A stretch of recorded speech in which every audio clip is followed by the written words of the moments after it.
Hey guys, welcome to our YouTube channel. We're putting together content with all things chili peppers. For this one, I want to take a quick look at fermenting peppers for hot sauce. So I spliced together a couple of crude videos just concentrating on the main steps to get you guys going. So let's dive in.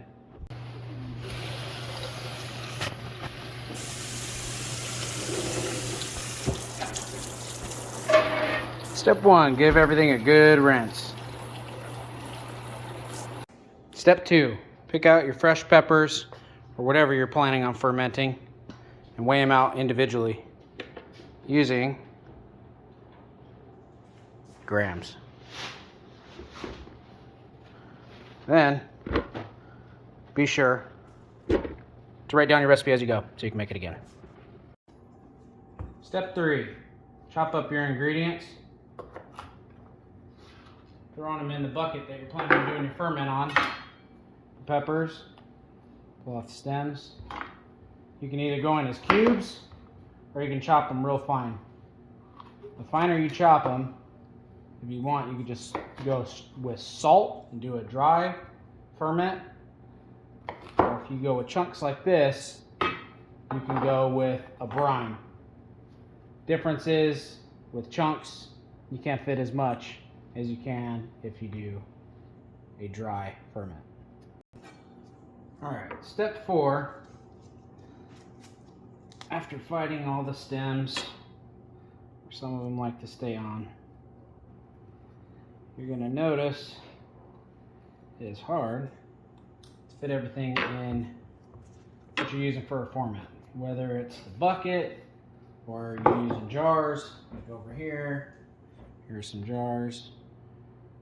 You always end up, at least I do, with more than you need. So, you need to have at least an inch of headspace, because as this thing's fermenting, it's going to bubble, and it's going to, long story short, make a mess if you can't leave at least an inch. That doesn't mean you can't try and push this down and get it as tight as possible. So whether you're using your hand with a glove to push it in, or one of these nifty little wood thingies, yes, that is the technical term, wood thingy, whatever you gotta do, make it fit. Alright, for the next step, which is most critical step, is coming up with the brine. So I use my little scale, use my bucket, bowl, whatever. I tear it to where it reads 0. And the reason why I stick with grams is because it's such a fine measurement. So I'll pour the water in here. Use bottled water because our tap water everywhere here in the US has all kinds of funny stuff in it that can mess up your ferment. So pour your water in.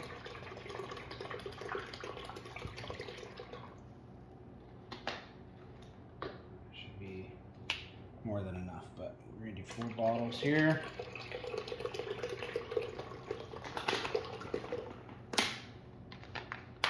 $2,000 grams exactly.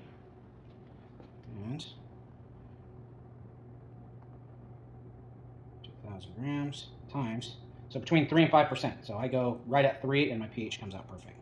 So 3, 60 grams. So now I'll tear it again and I'll put exactly 60 grams of salt in. And then here's the other critical part. It's got to be kosher salt, Himalayan salt. It can't be iodized salt, because the iodized, again, will stop the ferment process.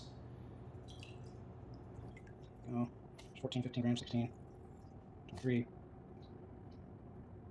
37. How many did I say? 60. Just probably take all the way forward in here.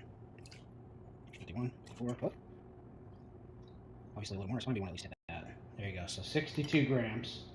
I'll write that down in my book, mix this up, and then we'll pour it into our chopped peppers that we're going to ferment here. And we want at least a good ½ inch above it. And if you want, you can put a plate on the peppers to hold it under the brine. You need to keep it under the brine, then sealed in order to get your fermentation started. So up next, I'll pour this in. We'll go ahead and put the cap on, and I'll show you guys what I use for burping this so it can do its ferment, and that should do it.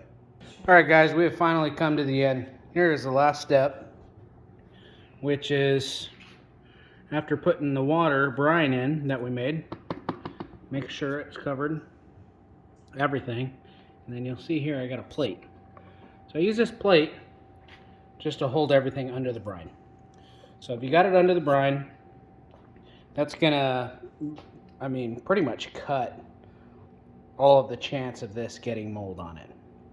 The only other thing that's gonna get you mold is air getting into here. So there's two ways to do these ferments.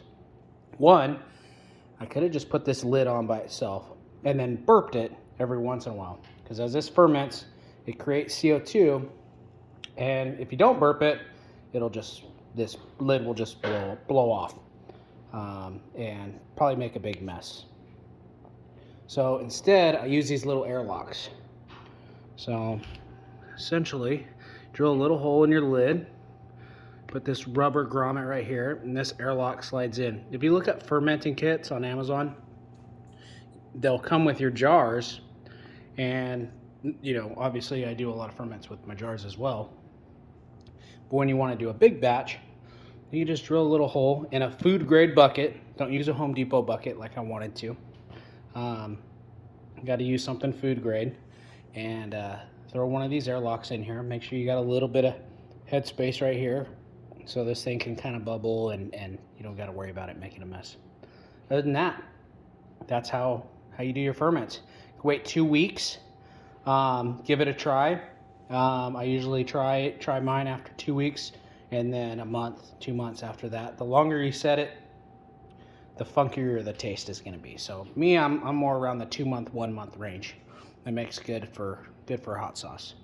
And what you do to test it, to make sure it's safe, you just grab a ladle of your chilies out of the brine, grind it in your blender, and then pH test it.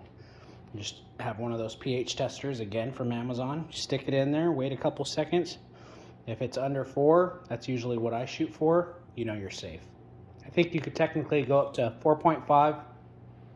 Obviously, the lower the better. All right, guys, thanks for watching.